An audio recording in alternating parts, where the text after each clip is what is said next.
Hi friends, welcome back to our channel Rakshu's Tips. இந்த video பார்த்துட்டு இருக்கிற எல்லாருக்கும் ரொம்ப நன்றி. இன்னைக்கு இந்த வீடியோவில் நம்ம எதை பற்றி பார்க்க போகிறோம் அப்படின்னு பார்த்தீங்க அப்படின்னா, இந்த வருஷத்தோட 2வது சந்திர கிரகணம் இன்னும் ஒரே நாளில் நடக்க போகுது. அது என்னைக்கு, சரியான நேரம் என்ன, தேதி என்ன, இந்த சந்திர கிரகணம் வந்து பவர்ஃபுல்லாக இந்தியாவில் தெரியுமா தெரியாதா, கர்ப்பிணி பெண்கள் என்ன பண்ணலாம் பண்ணக்கூடாது அப்படிங்கிறது தான் இந்த வீடியோவில் நான் ஒன் பை ஒன்னாக உங்ககிட்ட ஷேர் பண்ணிக்க போகிறேன். ஸோ நீங்களும் வந்து இதை பற்றி ஆர்வமாக தேடிட்டு இருக்கீங்க அப்படின்னா இந்த வீடியோவை ஸ்கிப் பண்ணாமல் கடைசி வரைக்கும் பாருங்கள். நிச்சயமாக இந்த வீடியோ உங்களுக்கு ரொம்பவே யூஸ்ஃபுல்லாக இருக்கும். அதாவது பார்த்திங்கன்னா, இந்த வருஷத்தோட 2வது கடைசி சந்திர கிரகணம் வந்து நாளைக்கு, அதாவது இன்னும் ஒரு நாள் தான் இருக்குது, 7ஆம் தேதி ஞாயிற்றுக்கிழமை வந்து நடக்க போகுது. இந்த சந்திர கிரகணம் வந்து சிவப்பு சந்திர கிரகணம் அப்படின்னு சொல்கிறாங்க. இது வந்து நம்ம இந்தியாவில் பார்க்க முடியுமா அப்படின்னு பார்த்தீங்க அப்படின்னா, இது வந்து இந்தியாவில் எல்லா இடத்துலையுமே தெரியும் அப்படின்னு சொல்லியிருக்காங்க. ஸோ இதனால் நம்ம தமிழ்நாட்டிலையும் சென்னையிலையும் இந்த சந்திர கிரகணத்தை நம்மளால் பார்க்க முடியும். அதோடு மட்டும் இல்லாமல் கோயில்களில் நடக்கக்கூடிய இந்த கிரகண பரிகாரங்கள் எல்லாமே வந்து இந்த சந்திர கிரகணத்தப்போ நடக்கும்.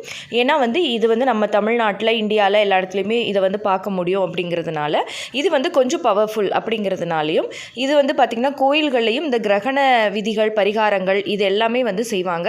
இது கிரகணம் ஆரம்பிக்கிறதுக்கு 7 மணி நேரத்துக்கு முன்னாடியே வந்து அந்த டைம் ஸ்டார்ட் ஆகிருது அப்படிங்கிறதுனால அப்போவே வந்து எல்லா கோயில்களிலுமே வந்து நட சாத்திடுவாங்க அப்படின்னு சொல்லியிருக்காங்க. ஸோ இந்த தடவை வந்து பார்த்திங்கன்னா இங்கே தெரியும் அப்படிங்கிறதுனால கர்ப்பிணி பெண்கள் வந்து ரொம்ப பயப்படணும் அப்படிங்கிற அவசியம் கிடையாது. பட் நேரம் என்ன அப்படிங்கிறத ஃபஸ்ட்டு நான் இப்போ சொல்லிடுறேன். அதாவது 7ஆம் தேதி இரவு 8:56க்கு ஆரம்பித்து மிட் நைட்டு 2:25 வரைக்கும், அதாவது கிட்டத்தட்ட 5:30 மணி வரைக்கும், 5:30 மணி நேரம் இந்த சந்திர கிரகணம் நடக்குது. திரும்பவும் டைம் சொல்கிறேன். நைட்டு 8:56லேருந்து மிட் நைட்டில் அதிகாலை 2:30 மணி வரைக்குமே வந்து இந்த சந்திர கிரகணம் நடக்குது. சந்திர கிரகணம் பெரும்பாலும் இரவு நேரங்களில் தான் வரும். இந்த தடவையும் கரெக்டாக இரவு நேரங்களில் தான் வரும். அதாவது இப்போ இடையில வந்து சந்திர கிரகணம் எல்லாம் நீங்கள் பார்த்தீங்க அப்படின்னா, இப்போ சந்திர கிரகணம் வந்து பகலில் வரும். அது வந்து இந்தியாவில் தெரியாது. ஏன்னா அது வெளிநாடுகளில் தெரியும் போது நமக்கு வந்து அது டே டைம் அப்படிங்கிறதுனால டே டைமில் வரும். ஸோ அதெல்லாம் வந்து நம்ம பெருசாக கன்சிடர் பண்ணதில்லை. நம்ம அதுக்கு வீடியோவும் போட்டிருக்கோம், அதுக்கு பயப்பட வேணான்னு. பட் இப்போது வந்து நம்ம இங்கே பார்க்க முடியுங்கிறதுனால, நம்ம ஏரியாவில் வந்து இந்த மாதிரி கிரகண பரிகாரங்கள் பண்ணுறாங்க அப்படிங்கிறதுனால இதுக்கும் நம்ம ரொம்ப பயப்படணும்னு இல்லை. கிரகணம் அப்படிங்கிறது ஒரு சாதாரண அறிவியல் நிகழ்வு, ஒரு வானியல் நிகழ்வு தான்.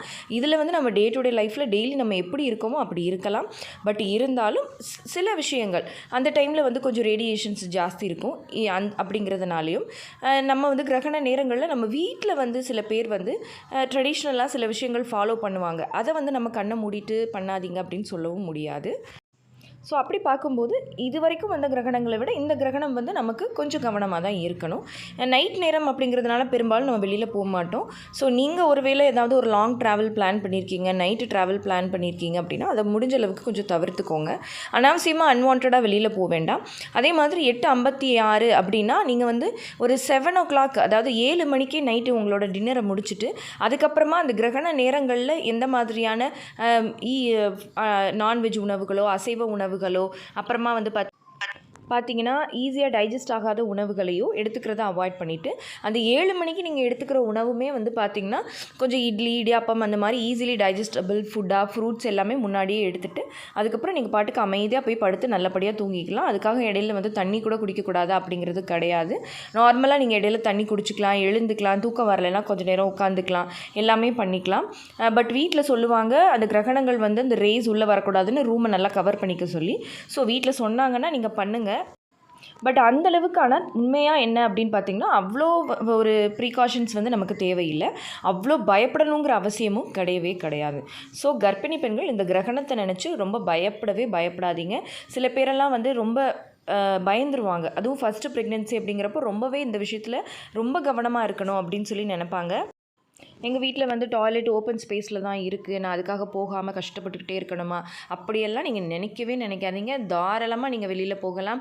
வெளியில் வந்து ரெஸ்ட் ரூம் இருந்தது அப்படின்னா யூஸ் பண்ணலாம். அந்தளவுக்கு நீங்கள் வந்து இந்த கிரகணத்தை நினச்சி பயப்பட வேணாம். ஓகே ஃப்ரெண்ட்ஸ், இந்த வீடியோ கண்டிப்பாக உங்களுக்கு யூஸ்ஃபுல்லாக இருந்திருக்கும்னு நினைக்கிறேன். இந்த வீடியோ உங்களுக்கு யூஸ்ஃபுல்லாக இருந்திருந்தால் மறக்காமல் லைக் பண்ணுங்கள், கமெண்ட் பண்ணுங்கள். அண்ட் உங்கள் ஃபேமிலி அண்ட் ஃப்ரெண்ட்ஸுக்கும் இந்த வீடியோவை மறக்காமல் ஷேர் பண்ணுங்கள். நம்ம ரக்ஷூஸ் டிப்ஸ் சேனலை சப்ஸ்கிரைப் பண்ணிக்கல அப்படின்னா மறக்காமல் சப்ஸ்கிரைப் பண்ணிக்கோங்க. அண்ட் நம்ம ஆரோக்கிய உணவு ப்ராடக்ட்ஸை தொடர்ந்து ஃபாலோ பண்ணுங்கள். தேங்க்யூ.